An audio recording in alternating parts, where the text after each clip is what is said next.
બોટાદના ગઢડા રોડ પર આવેલા રાધેકૃષ્ણ સોસાયટી પાસે બાકી બિલની ઉઘરાણી કરવા ગયેલા પીજીવીસીએલના કર્મચારીને માર માર્યાની ઘટના સામે આવી છે અને મહિલા કર્મચારી સાથે ગેરવર્તણૂક કર્યું હોવાનું પણ સામે આવ્યું છે। ત્યારે બોટાદ સિટી પોલીસ મથકમાં ફરિયાદ નોંધાઈ છે। બાકી બિલના 10,770ની રકમ ભરપાઈ નહીં કરતા મીટર ઉતારી જતા કર્મચારીને ધમકી આપી માર માર્યો હતો। બોટાદ પીજીવીસીએલના કર્મચારી પ્રવીણભાઈ ડુમાણિયાને બોટાદમાં ગઢડા રોડ પર આવેલ રાધેશ્યામ સોસાયટી પાસે રહેતા અશ્વિનભાઈ રેલિયા વિરુદ્ધ બોટાદ પોલીસમાં ફરિયાદ નોંધાવી છે।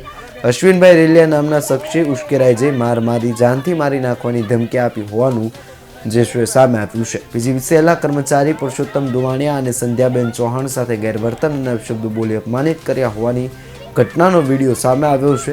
પોલીસે અશ્વિન રેલિયા વિરુદ્ધ ગુનો નોંધીને તપાસ હાથ ધરી છે। હાથ